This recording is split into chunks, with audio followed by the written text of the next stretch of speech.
Subscribe to Avadhana Saraswati Peetham YouTube channel. Like and share this video. శివుడు ఏమి జ్ఞానం బోధిస్తాడు మనకు?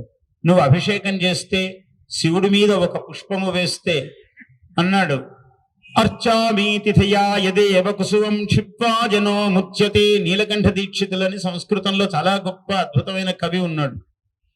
అప్పయ్య దీక్షితుల వారి వంశములో ఆయన అన్నాడు, అర్చామి తిథియా, శివుడి మీద ఒక్క పువ్వు, ఒక తుమ్మి పువ్వు ఎంత ఉంటుందని, ఇంత ఉంటుంది తుమ్మి పువ్వు, అది ఆయన మెచ్చుతాడట. చూడండి, ఇంత పువ్వు, వాసన గల పువ్వు తీసుకెళ్లాల్సిన పని లేదు.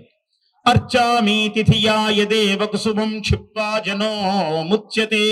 స్వామి, నిన్ను పూజిస్తున్నానని అంత చిన్న పువ్వు వేస్తే నీకు మోక్షం ఇచ్చాను పోరా అంటాడు. మోక్షం అంటే వెంటనే సిద్ధం గారు, ముందు ఇహం కావాలి. ఏ ఐశ్వర్యం ఈశ్వరాదిచ్చేత్ అన్నాడు.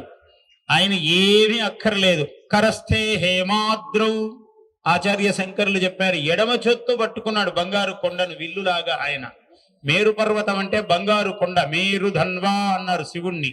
ఆ బంగారు కొండను విల్లుగా పట్టుకున్నాడు త్రిపురాసుర సంహార సమయంలో. బంగారు కొండను ఎడమ చేత్తో పట్టుకోవటమే దాని ప్రాధాన్యం తెలుస్తుంది. అంటే ఆయనకు కుడి చేత్తో ముట్టుకునేంత ప్రాధాన్యం కూడా ఐశ్వర్యానికి ఇవ్వలేదు. ఆయన ఎడమ చేత్తోనే పట్టుకున్నాడు. నీకు కావాలంటే ఊరికే ఎడమ చేత్తో ఇచ్చేస్తాడరా అని అంటారు చూసారా, అంత లెక్క లేకుండా అలా ఇవ్వగలడు ఆయన. ఐశ్వర్యం ఈశ్వరాదిచ్చేత్.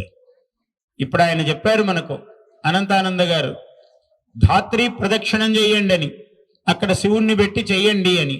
శివుడే మూలము, ధాత్రికి కూడా శివుడే మూలము. అందుకని ఆ ఉసిరిక చెట్టుకు ఏ వృక్షమునైనా భావనం చేసి, ఉసిరిక చెట్టు ఈ మాసంలో అత్యంత ప్రాధాన్యం కలిగినది. అందువల్ల శివుడికి ప్రదక్షిణం చేస్తే ఏమి ఇవ్వడండి? విద్యామి హృదయ. ఇంకొక భక్తుడు ఉన్నాడంట, వాడు నిన్ను కొడతాను, బంధిస్తాను చూడు అని బాణం వేశాడు మన్మథుడు. ఆయన పాపం, ఆయన అవసరం ఈ తారకాసుర సంహారం చేయడానికి కుమారస్వామి పుట్టాలి. అందువల్ల ఆయనకు తపస్సు చేసుకుంటూ కూర్చున్న వాడి మనస్సులో మన్మథ కళ ప్రవేశించాలి. అందువల్ల బాణము, పుష్పబాణము వేశాడు. వేస్తే ఎవడురా ఇట్లా చూశాడు, ఇలా కన్ను తెరిచాడో లేదా, క్రోధం ప్రభో సంహర సంహరేతి యావద్గిరక్షే మరుతాం చరంతి తావత్ సవన్హి భవనేత్ర జన్మా భస్మావశేషం మదనంచకార. అయిపోయింది వాడు. దేవా దేవా, కోపమును ఉపసంహరించు ఉపసంహరించని దేవతలందరూ పరిగెత్తుకుంటూ వచ్చారట ఆకాశ మండలిలో.